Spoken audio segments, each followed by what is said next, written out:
Welcome to this week's episode of Insight. During this week's show, we're going to cover 3 different topics.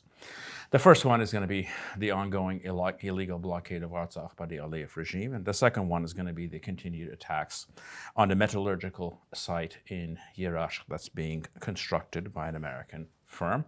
And lastly, we're going to close with some interesting updates in Armenia-France relations.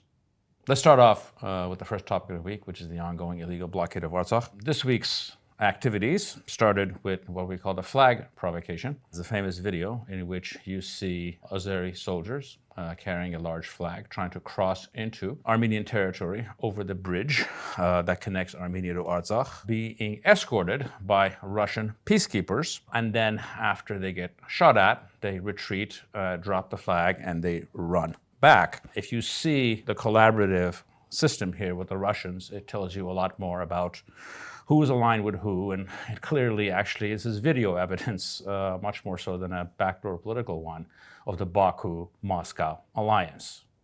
Immediately following up this contrived incident, this was used as an excuse by the regime in Baku to entirely cut off all access to Artsakh from Armenia. Essentially, the blockade now is complete. For almost a week now, nothing and no one has crossed the border. Absolutely no supplies have gone in to Artsakh. There's about 110 patients that are stuck trying to go back home or trying to come to Armenia for medical care. So right now, what we have is the final culmination and a complete blockade and a cutoff of people of Artsakh from the rest of the world. Soon following these incidents, and I think these are very much related or likely to be related, there was an announcement in Russian publications in which that the United States government is actually forcing the regime in Baku and the officials from the government in Artsakh to meet in third-party countries, essentially to start up the conversations, the sort of the Baku-Stepanakert format that is talked about in all of the different peace formulas. Now, this was leaked in a paper, and it was not really commented on by officialdom, but it was obviously leaked by the state, and the purpose of it is to kill any such talks. And I think the best analysis of this came from my colleague Tikhon Grigoryan from CivilNet, who essentially said this is a twofer. One is to warn the authorities in Stepanakert not to go behind the Russians' back, essentially, to negotiate directly with the regime in Baku. And the other one is to embarrass the regime in Baku because they've said that they're never going to negotiate, there's no rights and there's no securities to be negotiated. So also put them on the spot. And it's very clear that any efforts that's going to bring about total peace or finalized peace that would mean the exit of Russian peacekeepers from Moscow will be resisted and sabotaged in all ways possible. As a corollary story to this, some very interesting developments have been going on in Aliyev's country over the last 2 days, and all of them are actually in a very small village in Soyudlu. There's a local gold mine that's owned by Aliyev's family that wants to use the grounds of a local village to dump all the toxic water and waste that comes out of the gold mine. And gold mines have a tendency to produce a lot of toxic liquid waste. So let's look at the videos to see what happens to real concerned citizens and environmentalists in Aliyev's country when they actually protest.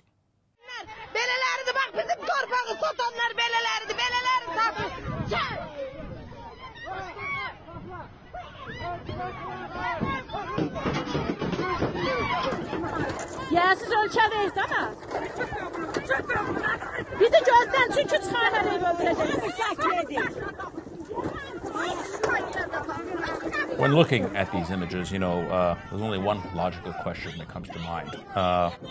Who in their right mind can believe that this regime, one, will ever negotiate any scenario for rights and securities for people of Artsakh to live in the context of Aliyev's territorial integrity and actually live by them and actually enforce those rights and securities absent an international presence?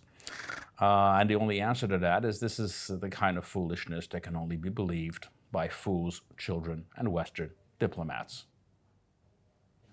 Let's move on to the second topic, which are the ongoing attacks by the Aliyev regime on the town of Yerashk on the border of Armenia and Nakhchivan. As I reported last week, it was immediately after the first shooting, it was reported that the company said they're going to suspend construction. Fortunately, and this is very good news, that has been reversed. The investors made it very clear that they're going to continue by this construction and they're not going to be intimidated by the gangster regime in Baku. This was followed up by a visit by almost all of the Western ambassadors on Thursday to the site to see what's going on, and I assume for some of them in solidarity.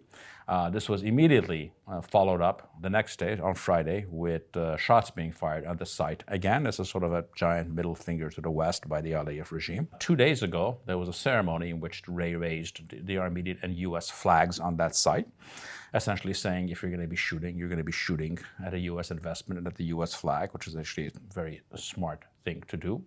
The shootings have continued, and they continued all across the border.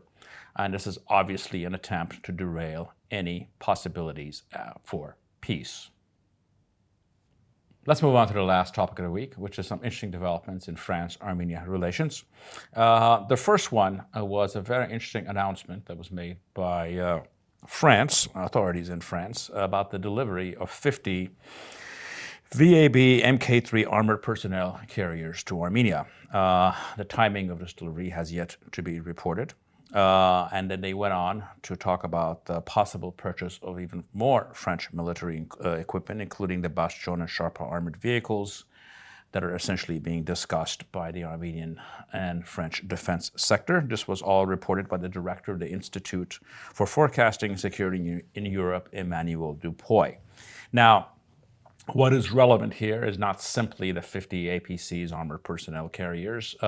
This is actually shows and actually reveals something much wider, which is essentially the ban for the purchase of Western weapons that existed because of Armenia's membership in this Russian-led CSTO really no longer stands, because the way these things work is NATO countries generally do not sell weapons unless they are approved of by essentially their headquarters. And what this means is that we'll have the possibility to purchase direct weapons directly from the West, which is something that was not available to us until very recently. The report that came out about the purchase of these 50 APCs was followed up immediately by a visit of the Armenian Defense Minister, Eric Hacopian, and his delegation to France. And they've been there for 3 or 4 days, meeting with people from all sides of the French political system, obviously focused on the military side. And this is something that I suspect is an add-on to the initial purchase and talking about more equipment that's likely to be heading our way. The second interesting story, which stood out for me from France this week, it was a large open letter from a good part of the French political system, asking the French president to act to end the blockade of Artsakh, and actually asking him in a dramatic fashion to actually go to the blockade position in Lachin, and actually using the example of François Mitterrand in 1992 when he flew into Sarajevo. And I think this is quite critical, as the blockade is essentially becoming worse and worse, and its genocidal intent is becoming far more clear. I think we need more and more public, visible visit like this to highlight this issue and internationalize it to the greatest extent possible. On the last topic on this France-Armenia relations bucket is it's actually a very interesting human story. Or if you actually love football, there's a famous French footballer, Olivier Giroud, which is the leading scorer in the history of French national team. And he recently donated his World Cup final shirt to raise money for a charity in Artsakh. This is not only speaks a lot about the man, it's very righteous on a personal level, but most importantly, it talks about the need to develop solidarity with the world on this issue. In conclusion, what do we have here? What's the lesson? Here you have a French footballer, not an Armenian, who understands the need for solidarity and in standing up for people that are being persecuted by a fascist regime, something that frankly far too few prominent Armenians around the world have done in public ways. And this more importantly speaks of the bonds and the sort of we need to weave the story of this blockade, which is, there's nothing contrived about it, this is actually true, that this is simply another front in the war against intolerance and fascism across the world. And if you're interested in fighting intolerance and fascism, the fight starts in Artsakh. Thank you for joining me in this week's episode of Insights. Debout les damnés de la terre, debout les forçats de la faim. La raison donne en son cratère, c'est l'éruption de la fin. Du passé, faisons table rase, foule esclave, debout, debout. Le monde va changer de base, nous ne sommes rien, soyons tout.